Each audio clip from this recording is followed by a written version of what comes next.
What's going on, everyone? Welcome to Crypto Blessing, where you can find daily content on everything in this cryptocurrency market. I've got some exciting news that I shared yesterday, all about our new giveaway structure that we are doing every video. We have yet to hit the first threshold, that being 500 views and 50 likes. But when we do hit it, I will respond to your comment, at which point you have 48 hours to respond back with your wallet address, and I will promptly send the cryptocurrency. So make sure to watch our videos to the end, hit that like button, and comment something particularly of value because I always love hearing what you have to say. I will be using a random comment generator to pick a comment from the previous video, and like I said, once the video hits the threshold of 500 views and 10 likes, and you respond back to the comment, I'll be sending you some cryptocurrency. It's an exciting way to acquire more Bitcoin while you keep yourself up to date on the hyper-evolving markets. Today we are going to have a bit of a reflection on what's happened. It's kind of been a wild weekend for the price of Bitcoin, taking a huge hit and now resting at $6,951. Despite there being two big stories out of the Asian markets, South Korea's largest exchange, UpBit, quelling concerns that they were manipulating its balance sheet and inflating the trading volumes. They've reported that they are 100% solvent. One of South Korea's largest accounting firms, Yujin, was hired to evaluate UpBit's accounts. There's a number of publications reporting on this, but they are in fact 100% solvent, which will bring naturally a lot of relief to current UpBit users in South Korea.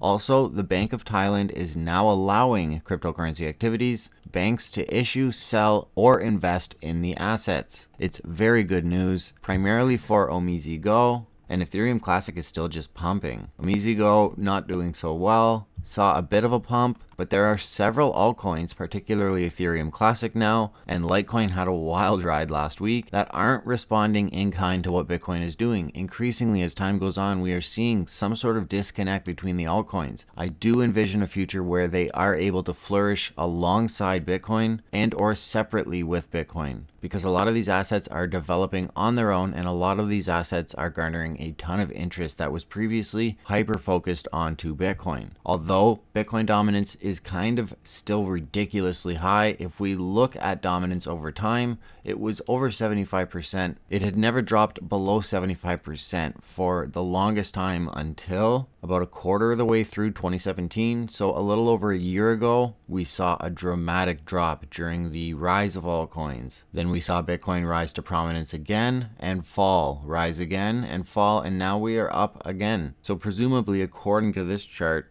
Bitcoin dominance should fall and we should be seeing an altcoin season. That's why a few months ago it was largely speculated that an altcoin season was going to come. There's always talk about an altcoin season, and you can clearly see why, because there's been such a polarizing shift between the focus of Bitcoin dominance and then the focus of altcoins. I digress nevertheless. The market cap has seen some interesting volume jumps and drops due to single large transactions occurring in this space.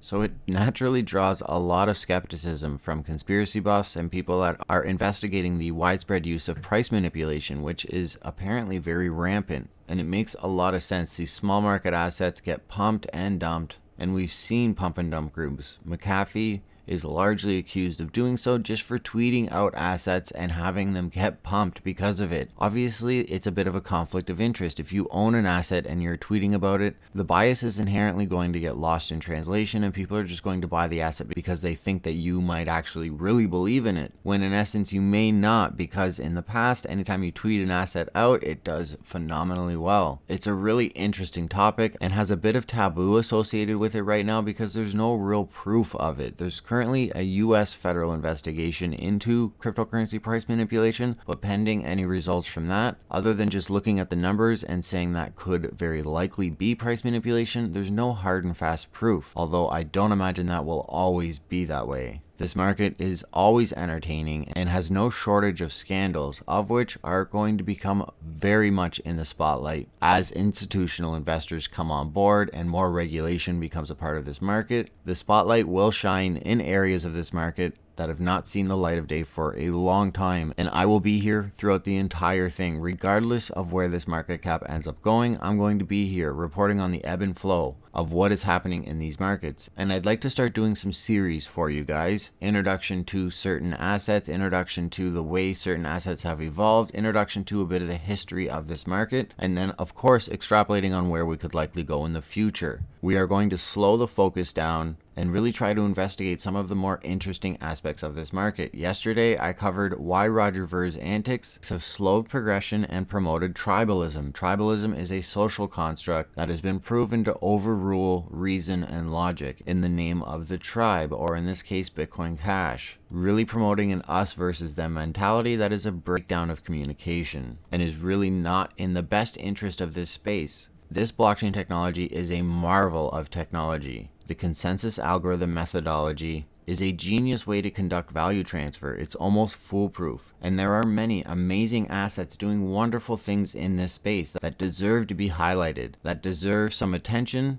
And I stress this a lot, it is really crucial right now for these development teams to adequately portray what blockchain technology is and what this blockchain 3.0 and 4.0 industries can really do in regards to a humanitarian impact. It needs to be taken for what its potential is and not for what some of the bad actors in the space might make it out to be, or the way that it will evolve that isn't productive. This space represents a huge global paradigm shift that is slowly gaining momentum while bettering itself. And if presented properly, us cryptocurrency enthusiasts feel like it's a no-brainer for us to switch to a better methodology system. Although the change is a little dramatic and represents a big shift that seems almost too big to happen, and I am skeptical about what the future has, but regardless, it's going to be one hell of a ride to see if A, this market gets completely squashed out and regulation comes in, or certain companies come in and evolve it in a way that renders it completely powerless and or useless, or it could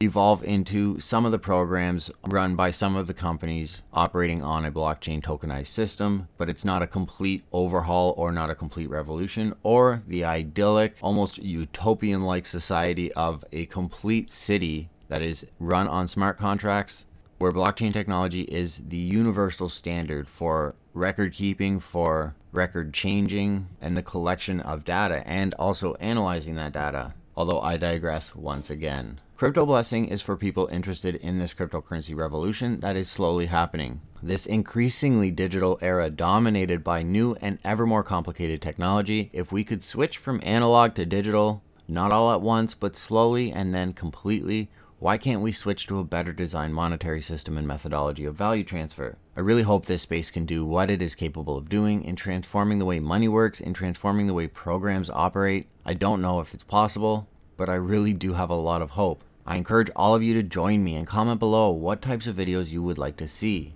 what types of series you would like to see, what do you want me to focus on. As this channel grows, along with the cryptocurrency space itself, this channel will evolve into what you, the Crypto Blessing family, wants to see. Do you want to learn more about the history of this space? Or would you like me to focus on what is happening right now with blockchain 3.0 and 4.0, as well as price analysis of all of the assets? First and foremost, of course, is Bitcoin, because it kind of dictates the pace of the rest of the space. I'll provide the types of videos you want, so join the conversation below and let me know. Also, smash that like button. Once we hit 500 views and 50 likes, I'll be giving away some Bitcoin.